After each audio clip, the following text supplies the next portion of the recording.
UN peacekeeping missions seek to establish long-term security and peace in conflict-affected countries.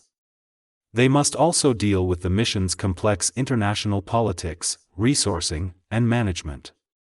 Since the Cold War's end, UN peacekeeping missions have been designed to bring wars to a close, protect civilians, and actively promote long-term peace and security. To help enforce peace treaties, military action and diplomacy are required. To protect civilians, large military and police forces can be deployed. Major programs are frequently required to address human needs, support peace agreement implementation, and address conflict causes. However, international support for UN peacekeeping is diminishing, and challenges such as rising international tensions and critical scrutiny are becoming more prevalent. Protests against UN peacekeepers in the Democratic Republic of the Congo, DRC, have resulted in violence and deaths in recent weeks. The experience of peace missions conducted between 1991 and 2011 demonstrated that in order to have a good chance of success, they needed to address a wide range of issues in post-conflict countries.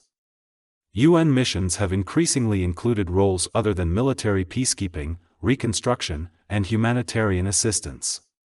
These include policing, justice, and the demobilization and disarmament of armed groups, as well as the establishment of legitimate and stable post-conflict government and public services, refugee return, women's protection and empowerment, and job creation.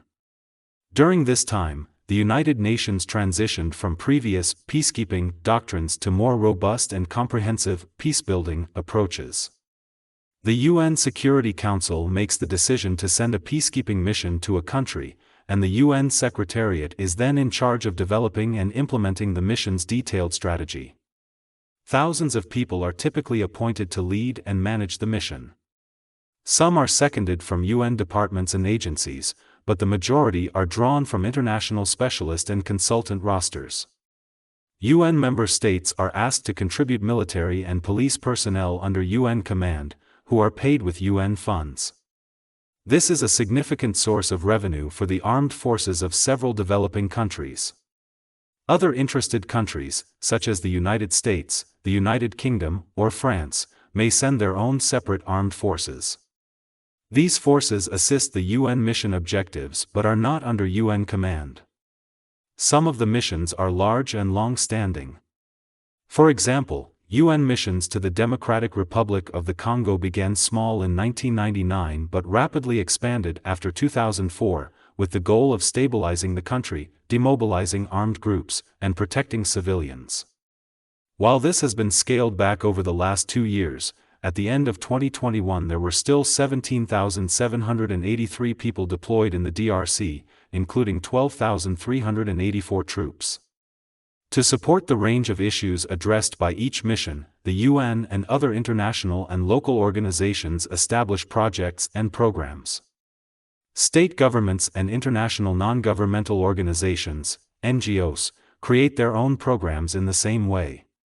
This quickly adds up to hundreds of organizations employing tens of thousands of expatriate employees and many more local employees, all attempting to contribute to the UN mission in some way, but each with their own distinct approaches and priorities. It is unsurprising that UN coordination of this complex peacebuilding enterprise is frequently an aspiration rather than a reality.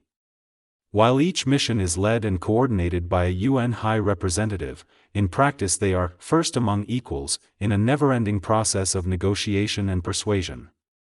Inconsistent and harmful practices have emerged. There have been scandals in which UN missions appear to have done insufficient to combat corruption. In other cases, such as South Sudan, UN military peacekeepers have failed to protect civilians from violence. UN and affiliated personnel have also abused their positions to obtain sexual and other services, such as in Haiti and the Democratic Republic of the Congo. Due to its lack of authority, the UN Secretariat finds it difficult to address issues like these. Military forces on UN missions report to their respective national commanders and governments.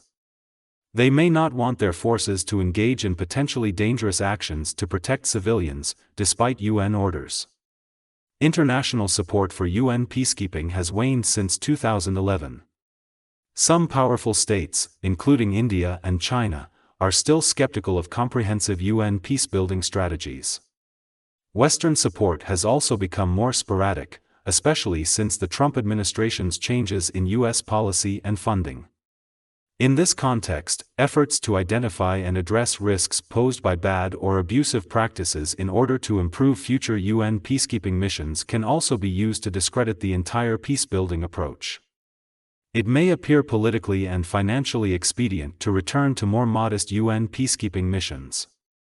This would, however, mean less emphasis on long-term peacebuilding, human security, and the protection and empowerment of women, minorities, and other vulnerable groups. These have been key parts of improving the effectiveness of UN peacebuilding over the last 30 years. Thanks for watching. If you like this type of content, make sure you subscribe and turn on the notification bell for more stories.